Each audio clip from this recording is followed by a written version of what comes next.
क्या सच में भारत की खोज किसी ने की थी या फिर भारत हमेशा से दुनिया के नक्शे पर मौजूद था? अगर आप भी मानते हैं कि वास्को डी गामा ने भारत की खोज की तो ये कहानी आपकी सोच को पूरी तरह से बदल देगी।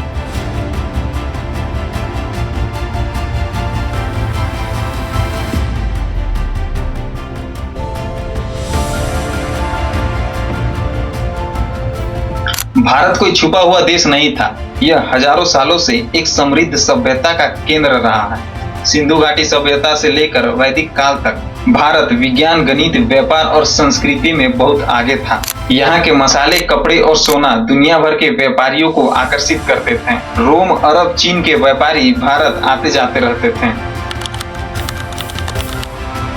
15वीं सदी में यूरोप में मसालों की बहुत मांग थी। काली मिर्च, दालचीनी और इलायची ये सब सोने से भी ज्यादा कीमती थे। लेकिन एक समस्या थी, भारत तक पहुंचने के लिए रास्ता आसान नहीं था। स्थल मार्ग पर ऑटोनोमस साम्राज्य का नियंत्रण था, जो व्यापार को महंगा और मुश्किल बना देता था। अब यूरोप को एक नया रास्ता चाहिए था, समुद्र के रास्ते भारत पहुंचने का। पुर्तगाल के राजा ने नाविकों को भेजा ताकि वे अफ्रीका के चारों ओर घूमकर भारत पहुंच सके। 1497 में पुर्तगाल का एक साहसी नाविक वास्को डी गामा एक ऐतिहासिक यात्रा पर निकले।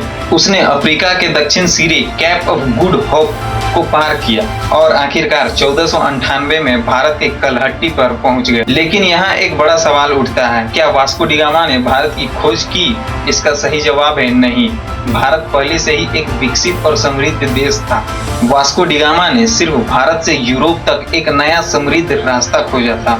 इस खोज ने दुनिया बदल दी। अब यूरोप देश सीधे भारत से व्यापार करने लगे। पुर्तगाल, डच, फ्रांस और इंग्लैंड सभी भारत आने लगे। यहीं से शुरू होता है भारत का यूरोपियन हस्तक्षेप। 1600 में ब्रिटिश इंडिया कंपनी भारत आई, शुरुआत में व्यापार के लिए, लेकिन धीरे धीरे उन्हें शासन करना शुरू कर दिया। और फिर आया वो समय जिसने भारत का इतिहास बदल दिया। अंग्रेजों का राज शुरू हो गया। सच तो ये है कि भारत को कभी खोजने की जरूरत नहीं थी। भारत हमेशा से दुनिया का केंद्र रहा है, ज्ञान, संस्कृति और व्यापार का। भारत की खोज करना सिर्फ यूरोप के नजरिए से सही है, लेकिन भारत के नजरिए से यह एक नया रास्ता खोजने की कहानी है। भारत केवल एक देश नहीं बल्कि एक सभ्यता है जहां शून्य की खोज हुई, आयुर्वेद का जन्म हुआ और दुनिया को ज्ञान का रास्ता मिला। तो अगली बार जब कोई कहे कि भारत की खोज वास्को डी गामा ने की, तो आप गर्व से कह सकते हैं उन्होंने सिर्फ एक रास्ता खोजा था, भारत तो पहले से वहां था। चलिए तो मैं आपसे अब विदा लेता हूं। अगर इस कहानी से आपको थोड़ी सी भी सीख मिली हो तो वीडियो को ज्यादा से ज्यादा शेयर करें। फिर मिलते हैं किसी नए कहानी के साथ, तब तक के लिए जय हिंद, जय भारत।